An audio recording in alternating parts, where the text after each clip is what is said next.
नमस्कार। कहानी कलश में आपका हार्दिक अभिनंदन है। आज मैं कक्षा 9वीं के लिए अग्निपथ कविता लेकर उपस्थित हुआ हूं और यह कविता श्री हरिवंश राय बच्चन जी की है। तो आइए सबसे पहले कवि परिचय करते हैं। कवि परिचय। हरिवंश राय बच्चन का जन्म 27 नवंबर 1907 में उत्तर प्रदेश के इलाहाबाद शहर में हुआ। कुछ समय तक विश्वविद्यालय में प्राध्यापक के पद पर कार्यरत रहने के बाद वे भारतीय विदेश सेवा में चले गए थे।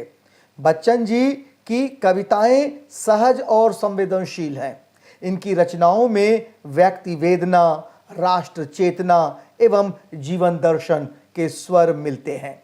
उन्होंने राजनैतिक जीवन के ढोंग, सामाजिक असमानताएं एवं कुरीतियों पर व्यंग किया है। उनके द्वारा लिखी गई उनकी आत्मकथा हिंदी गद्य की बेजोड़ कृति है। उनकी अन्य कृतियां हैं मधुशाला, निशानी मंत्रण, एकांत संगीत, मिलन, यामिनी, आरती और अंगारे, टूटती चट्टानें, रूप तरंगनी, ये सभी काव्य संग्रह हैं। और उन्हें साहित्य अकादमी पुरस्कार, सोवियत भूमि नेहरू पुरस्कार और सरस्वती सम्मान जैसे प्रतिष्ठित सम्मानों से उन्हें सम्मानित किया गया था। इनकी मृत्यु वर्ष 2003 में हुई है। तो आइए कवि परिचय के बाद हम उनकी कविता को करते हैं। अग्निपथ अग्निपथ अग्निपथ, वृक्ष हों भले खड़े हों घने हों बड़े, एक पत्र छां भी मांग मत मांग मत मांग मत। अग्निपथ अग्निपथ अग्निपथ, तू न थकेगा कभी, तू न थमेगा कभी, तू न मुड़ेगा कभी, कर शपथ कर शपथ कर शपथ। अग्निपथ अग्निपथ अग्निपथ, यह महान दृश्य है, यह महान दृश्य है, चल रहा मनुष्य है, अश्रु स्वेद रक्त से लथपथ लथपथ लथपथ। अग्निपथ अग्निपथ अग्निपथ।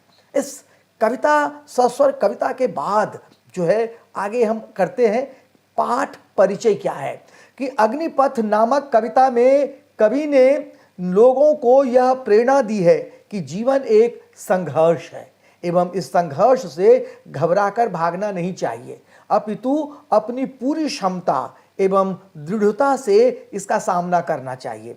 मनुष्य के जीवन की तुलना कवि ने अग्निपथ से की है। संसार में जीने के लिए मनुष्य को बहुत सी कठिनाइयों का सामना करना पड़ता है और उनसे जूझकर सफल होना पड़ता है। प्रस्तुत कविता लोगों को यह संदेश देती है कि इस जीवन की संघर्षपूर्ण राह में सुख रूपी छां की चाह न करके अपनी मंजिल की ओर कर्मठता पूर्वक बिना थकान महसूस किए बढ़ते रहना चाहिए। पाठ परिचय के बाद आगे चलिए करते हैं। फिर से एक एक पद्यांश लेकर उसकी व्याख्या करेंगे, फिर देन प्रश्नोत्तर करेंगे। करें अग्निपथ अग्निपथ अग्निपथ, वृक्ष हों भले खड़े हों घने हों बड़े, एक पत्र छां भी मांग मत मांग मत मांग मत। अग्निपथ अग्निपथ अग्निपथ। अग्निपथ आग के समान जलता हुआ रास्ता जो प्रतीकात्मक है, जो अग्नि के समान झुलसाने वाली परिस्थितियों से भरा हुआ है। वृक्ष पेड़ कविता के संदर्भ में सहायक जन है। घने सघन छायादार कविता के संदर्भ में साधन संपन्नता है। कवि हरिवंश राय बच्चन ने इन पंक्तियों में जीवन को बहुत ही कठिन मार्ग बताया है। उनके अनुसार इस संसार में मनुष्य को अपने जीवन में निरंतर संघर्ष करने की आवश्यकता है। कवि ने कहा है कि अगर रास्ते में कोई घना वृक्ष भी दिखाई दे तब भी हमें उससे एक पत्ता भर छाया की इच्छा नहीं रखनी चाहिए, क्योंकि जीवन एक अग्निपथ अर्थात कठिन मार्ग है और ऐसे मार्ग पर व्यक्ति निरंतर चलता रहे तभी सफलता उसके कदम चूमेगी। अगले पद्यांश में क्या कवि कहता है, तू न थकेगा कभी, तू न थमेगा कभी, तू न मुड़ेगा कभी, कर शपथ कर शपथ कर शपथ। अग्निपथ अग्निपथ अग्निपथ, प्रस्तुत काव्यांश में कवि ने कहा है कि जीवन एक संघर्षमय पथ है। इस पथ पर न तो रुकना है, न थकना है और न ही पीछे मुड़कर अपनी गलतियों को देखना है।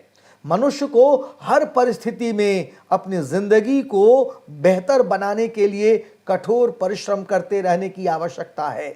उसे शपथ लेनी चाहिए कि इस अग्निपथ रूपी संघर्ष में जीवन का वह ईमानदारी के साथ सामना करेगा।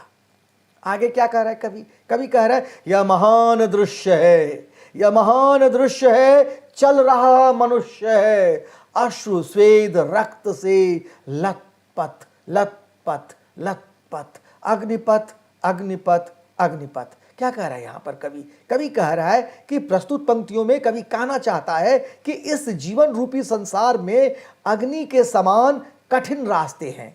इस मुश्किल घड़ी में सबसे महान दृश्य यही है कि मनुष्य अपना खून पसीना बहाकर संघर्ष रूपी अग्नि पथ पर निरंतर आगे बढ़ता रहे। खून पसीने से ओत प्रोत मनुष्य का अपने लक्ष्य की ओर निरंतर बढ़ना ही उसकी कर्मठता की परीक्षा है। और यही महान दृश्य है, ये महान दृश्य है। संघर्ष करता हुआ, कठिनाइयों से जूझता हुआ, संघर्ष करता हुआ मनुष्य कवि की नजर में वह महान दृश्य उपस्थित करता है। वह निरंतर बढ़ना उसकी कर्मठता की परीक्षा है। मनुष्य को अपना लक्ष्य किसी भी परिस्थिति में प्राप्त करना चाहिए, पीछे बिल्कुल नहीं हटना चाहिए, लक्ष्य प्राप्त करके ही दम लेना चाहिए। आगे देखिए, अब इसके बाद कविता की मुख्य मुख्य बातें क्या हैं? कविता की मुख्य क्या है? इस कविता उद्बोधात्मक कविता में कवि ने मनुष्य के माध्यम से स्वयं को भी संबोधित किया है। एक दूसरी बात, दूसरा पॉइंट्स क्या है? इस संघर्षशील या संघर्षमय जीवन की राह को अग्निपथ की संज्ञा दी गई है। दहकते जीवन पथ पर छाया की इच्छा किए बिना अनवरत गतिशील रहते हुए आगे बढ़ना चाहिए। अगला पॉइंट, कवि कभी भी थकने थमने तथा वापस नहीं मुड़ने की शपथ लेते हैं और पाठकों को भी कहते हैं कि बिल्कुल मुड़ना नहीं है, थकना नहीं है, थमना नहीं है। कर्मठता ही श्रेष्ठ मानव धर्म है। कवि ने आंसुओं, पसीने और रक्त में लथपथ निरंतर आगे बढ़ते रहने के दृश्य को महान दृश्य कहा है। कवि ने प्रत्येक मनुष्य या मनुष्य को प्रत्येक परिस्थिति में जीवन भर निरंतर आगे बढ़ने की प्रेरणा दी है। तो ये प्रेरणात्मक कविता है, उद्बोधात्मक कविता है। आगे देखते हैं प्रश्न, कॉम्पिटेंसी आधारित प्रश्न। लेकिन सबसे पहले उस कविता से हमें क्या संदेश मिलता है? क्या कह रहे? अग्निपथ कविता में क्या संदेश दिया गया है या अग्निपथ कविता में क्या संदेश निहित है? तो उत्तर है, अग्निपथ कविता हरिवंश राय बच्चन द्वारा रचित इस कविता में कवि ने संघर्ष में जीवन को अग्निपथ बताया है। इस कविता में कवि ने यह संदेश दिया है कि जीवन की राह में किसी और से सुख रूपी छांव की इच्छा नहीं करनी चाहिए। व्यक्ति को मार्ग में थकान का अनुभव किए बिना अपनी मंजिल की ओर कर्मठतापूर्वक बढ़ते चले जाना चाहिए। जीवन पथ पर सहायक मिलने पर भी उनसे सहायता की कामना नहीं करनी चाहिए। इस मार्ग पर कष्ट आ सकते हैं, उन्हें आंसू, पसीने तथा रक्त से लथपथ भी होना पड़ सकता है। जीवन संघर्षमय है, इससे घबराकर रुकना नहीं चाहिए। संघर्ष का ही दूसरा नाम जीवन है। प्रश्न अगला, कॉम्पिटेंसी आधारित जो प्रश्न है, जो मुख्य है, जो आपसे प्रश्न पूछा जाएगा, क्या है? वर्तमान समय में अग्निपथ कविता का महत्व और बढ़ जाता है, क्यों? कविता के प्रतिपाद्य पर विचार करते हुए स्पष्ट कीजिए। क्या कह रहा है? अग्निपथ कविता हरिवंश राय बच्चन द्वारा रचित है। कविता में कवि ने संघर्षमय जीवन को अग्निपथ बताया है। इस कविता में कवि ने यह संदेश दिया है कि जीवन की राह में किसी और से सुख रूपी छांव की इच्छा नहीं करनी चाहिए। व्यक्ति को मार्ग में थकान का अनुभव किए बिना अपनी मंजिल की ओर कर्मठतापूर्वक बढ़ते चले जाना चाहिए। जीवन पथ पर सहायक मिलने पर भी उनसे सहायता की कामना नहीं करनी चाहिए।